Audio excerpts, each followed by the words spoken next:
हान लाभ जीवन मरण,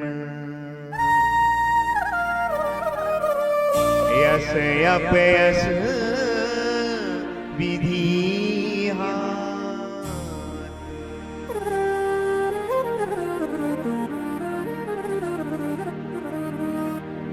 तो भगवान ने 6 चीजें अपने हाथ में ले रखी हैं, हान लाभ जीवन मरण यश और अपयश। ये 6 चीजें भगवान के हाथ में, हानि और लाभ, जीवन और मरण, यश और अपयश। ये 6 चीजें भगवान के अंडर कंट्रोल है। बंदो, पता है द्वारका के डूबने का कारण क्या है? द्वारका किसने डुबोई? धन्य है ये अयोध्या, यहां के लोगों ने अपने मालिक पे उंगली नहीं उठाई, लेकिन द्वारका के लोगों ने अपने मालिक को नहीं छोड़ा। जब घर के मुखिया पे उंगली उठने लग जाती है तो फिर वो दिन दूर नहीं। जब घर के मुखिया पे उंगली उठती है तो घर डूब जाता है। तो घर के डूबने का कारण अपने ही गिराते हैं, नशे मन पे बिजलियां, कोई दूसरे नहीं गिराते हैं, अपने ही डुबोते हैं। तो द्वारका को किसने डुबोया? द्वारका के वासियों ने डुबोया। तो घर के मुखिया पे जब उंगली उठती है तो वो घर डूब जाता है। तो कभी भी घर का मुखिया जो होता है ना, वो सबकी भलाई सोचता है, सबकी भलाई। मुखिया मुख सो चाहिए। मुखिया जो है ना, मुख की तरह, मुख के अंदर भोजन जाता है तो शरीर की सारी इंद्रियों को बल मिलता है। मुखिया जो कुछ भी लेके आता है, पूरे घर को, परिवार को वो चीज प्राप्त होती है। तो घर का जो मालिक है ना, बच्चों के लिए, बीवी के लिए, माता पिता के लिए, सबके लिए सब कुछ लाता है, लेकिन फिर भी वो गालियां ही खाता है।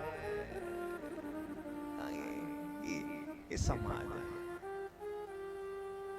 तो बंधु, आज भगवान ने अपनी कुंडली गर्गाचार्य जी को दिखाई कि गुरुदेव, मैंने तो प्रशांत को देखा भी नहीं, ये कलंक क्यों लगा है?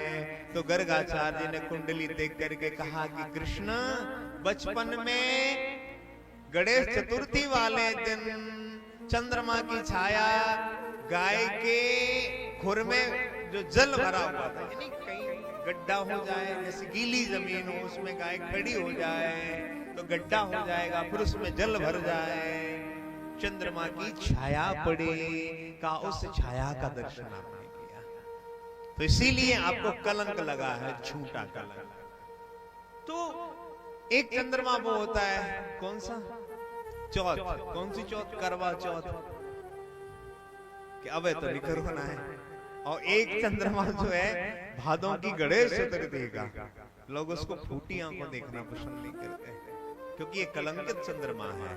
जो देख लेता है उसको कभी ना कभी जीवन में झूठा कलंक लगता है, उसकी कीर्ति धूमिल होती है। तो बंधुओं, आज भगवान ने कुछ यदुवंशी उनको साथ में लाओ, और द्वारकापुरी से चल करके भगवान कहां पहुंचे? जम्बू। तवी नदी के किनारे एक गुफा है। तवी नदी के किनारे घोड़ा मरा पड़ा है, प्रशैन मरा पड़ा है, एक सिंह मरा पड़ा है। सिंह के मृत शरीर के आसपास रीछ के पद चिन्हों के निशान हैं। चिन्हों पर प्रभु चलते चलते गुफा में प्रवेश कर गए। और ये गुफा किसकी है? जामवंत जी के, तवी नदी के किनारे जम्बू में। भगवान गए तो जामवंत जी की बेटी है जिसका नाम है जामवंती, मणि से खेल रही है। और वो गए, मणि छीनने लगे, वो बड़ी जोर से चिल्ला पड़ी। जामवंत जी आए, जामवंत जी ने मारा धक्का, प्रभु ने मारा मुक्का, और द्वंद्व युद्ध छिड़ गया। द्वंद्व युद्ध समझते हैं? 2 पर 2, तीसरा कोई और नहीं है।